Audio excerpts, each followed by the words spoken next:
All right, guys, back on Southeastern 14 with Max Barr. We continue our Saturday previews in SEC basketball. We are previewing the big games on the slate. Not to knock the other ones, Max, but there are kind of three, I think, that, maybe separate themselves from the others. We've already previewed Kentucky, North Carolina.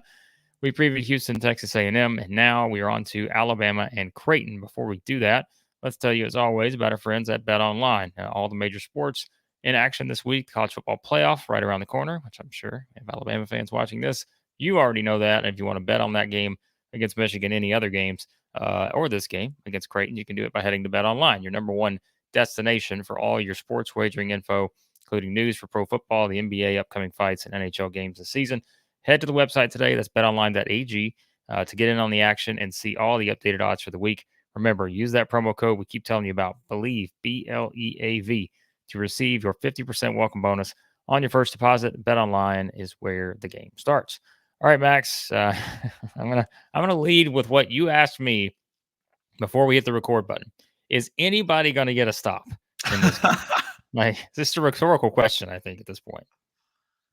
Yeah, I cannot wait to watch this game. I mean, a lot of times in college basketball, if you're not a diehard college basketball fan, and it's the holidays or something, and the game is just on, I always get like, these guys can't make a shot. This offense is Cole, just get ready. This one is gonna be fun to watch. Just to start, the line not out yet, but I'm expecting Creighton to be a 2-basket favorite. I would call it maybe 4 points. I'm not gonna lie, Blake. The buzz around this game kind of dampened a little bit with the Creighton loss to UNLV. There was a lot of buzz around it preseason. Could be a top 15 matchup in the non-con. So the buzz has dampened a little bit. And I'm not sure just how crazy Omaha is going to be. Omaha, they love their basketball out there. Don't get me wrong. But it is finals week, and it's a little bit weird with the students and how many are still at school. So I'm not sure how much of a true road test this is going to be, whereas Duke goes to Arkansas and the place is going nuts. So that's a little preface. The main thing that I'm looking for in this game is where Creighton scores. Okay, they score. Well, both teams will shoot pretty much whenever. The statistical difference in that, like when you look at the extremes on both sides, it's ridiculous. This is like one of the best matchups if you're just looking at it from a stat standpoint. Yes. Like when you compare these two teams and you see like how high they rank in certain areas, and then you look on the other side and you see how high the other team ranks in another area. Like it's ridiculous how this game sets up on paper.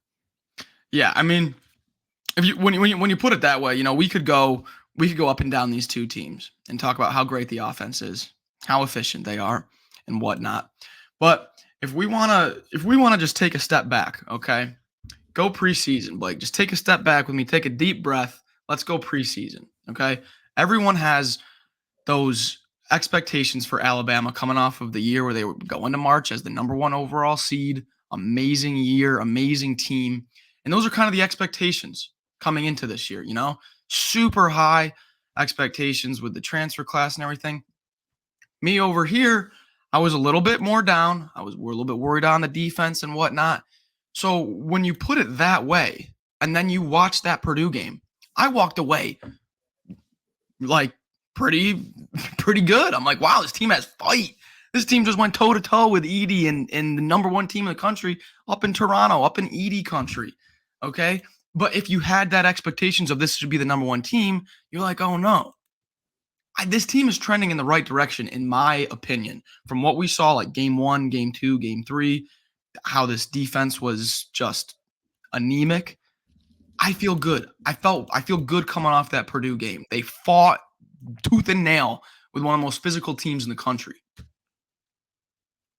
Yeah, I think that's the thing, right? And that's what we said. This was going to be, these 3 games were going to be a grind for Alabama. They'll tell you a lot about them.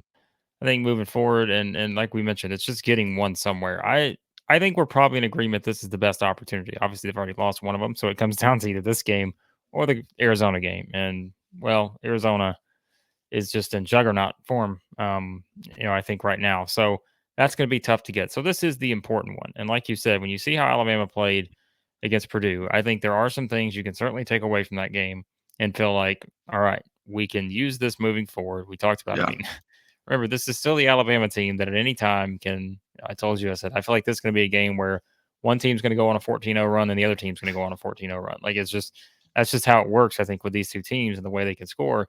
But Alabama, I mean, they did put up 30 in the first 10 minutes, like exactly. Like they put up 30 points in the first 10 minutes against Purdue. And they had, a 12-point lead in the first half. Now, of course, that flipped eventually when Purdue made their run, but still, like that is the thing. And you're like, well, maybe Mark Sears isn't going to have a 35-point game every night. Well, you say that. He probably may not score 35 every night, but you know what? Grant Nelson's probably not only going to have an 11-point game here. Estrada's probably not only going to have a 5-point game. So if you, combine those things together, if you get all these guys clicking for Alabama at the same time, they're going to put up at least 80. Like it's just, they're too good offensively not to do it. And so I think that's what makes this so interesting because, like you said, we can say the same thing and everyone knows what I've said. Like we could keep harping on the defense, but at this point, it is what it is. Like it's, they're Yeah. going to give up some baskets. But as we said, if you're winning 96-95, who cares?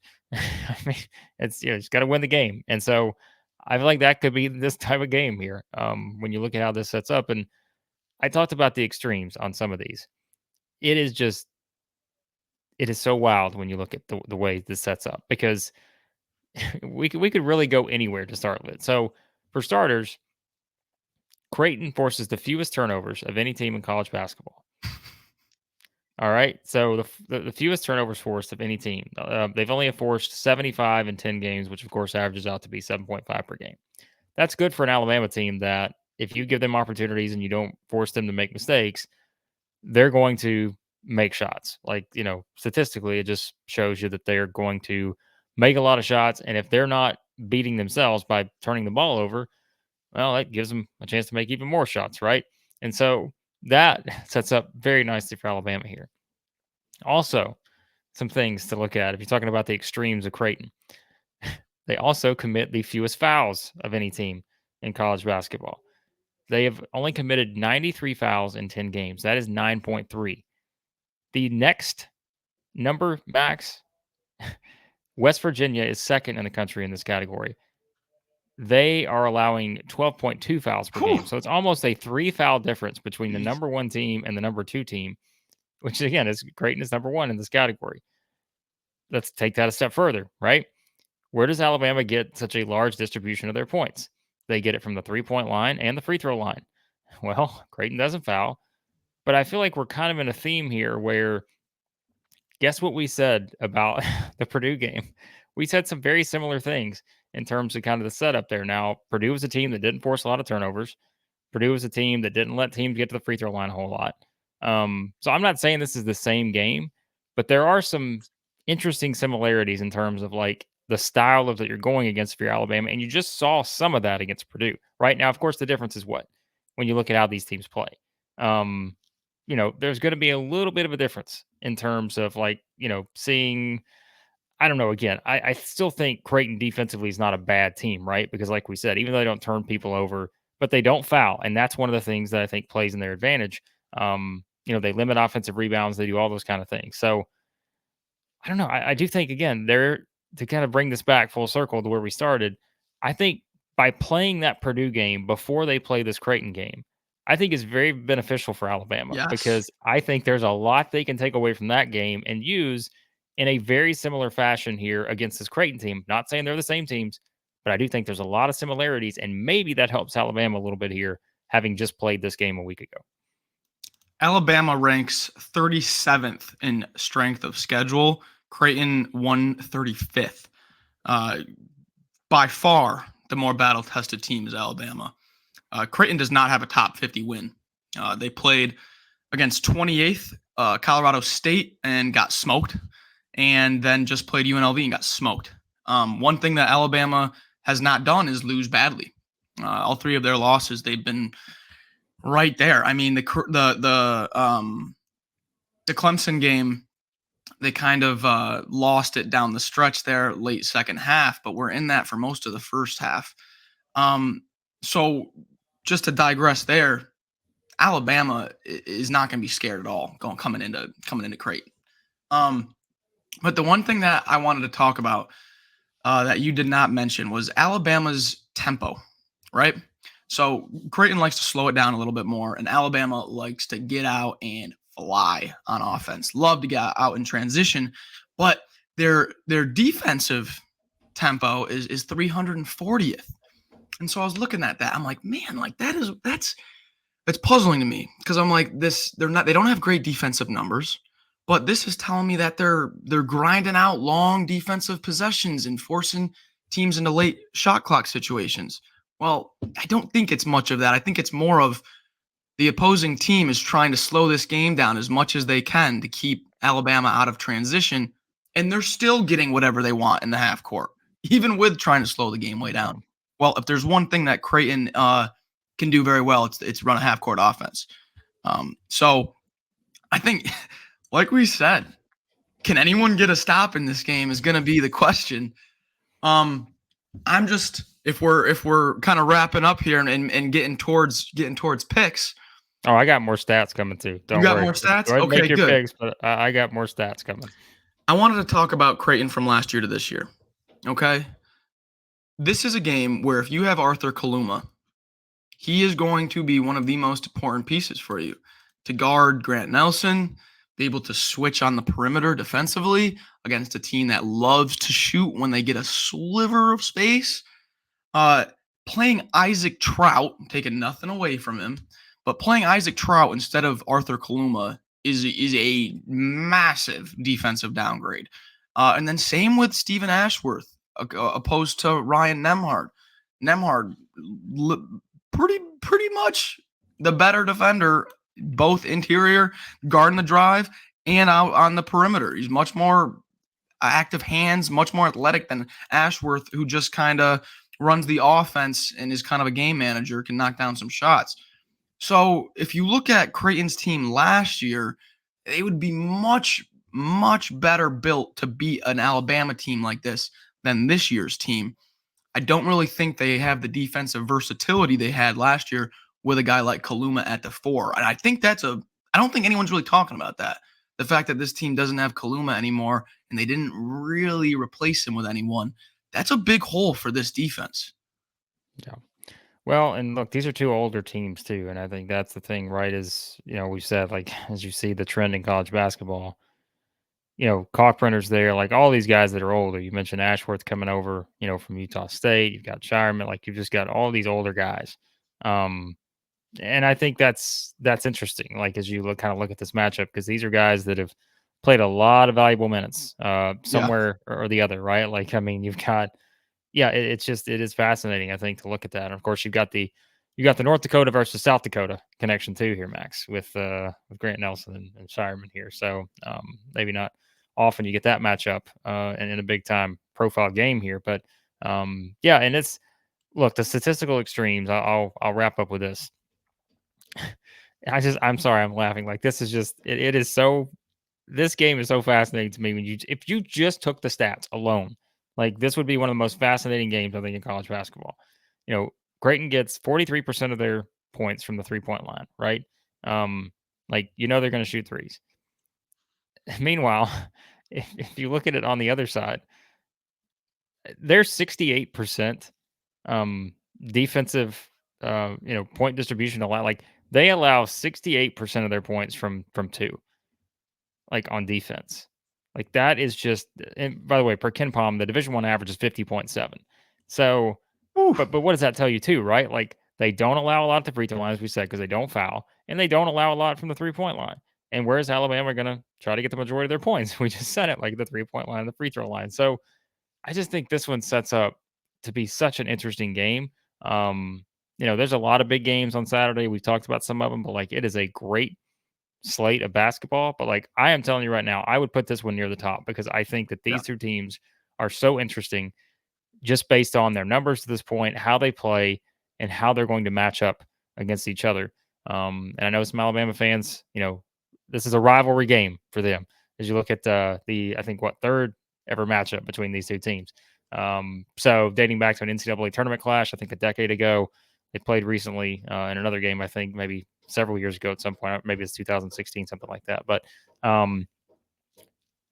boy, that is a tough one to pick, Max. Like I don't know where to go on this one. I'm letting you go first because I have no idea who you're going to pick, but I just think because this thing sets up with the stats, I'm like, this thing could go a lot of different directions here. So I hate taking road teams, college basketball. I do. I hate doing it. It's just like you're dancing with the devil. You got to play that team and the opposing crowd. But I'm going to do it here. I'm going to take Alabama. And the main reason why is I think these are two teams in different forms in the season right now. I think this is an Alabama team that just got a confidence boost, that just got a taste of blood of like one of the top 3 teams in the country, and are like, okay, like, yeah, maybe our defense is struggling a little bit, but we just hung there blow for blow with Zach Edey and Purdue and Toronto. Like, they've got a little bit of momentum going. They're starting to figure things out. Muhammad Wagi has started 3 straight games, starting to average like 20 minutes a game now.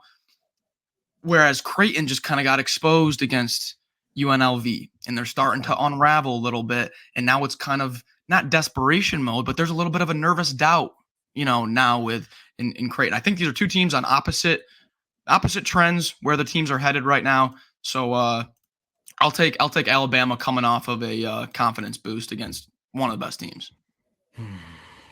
Do I pick Alabama and we sound like a bunch of homers, or do I pick Creighton and oh man, I don't know. Creighton has Kaluma, changes everything, but they don't. Yeah.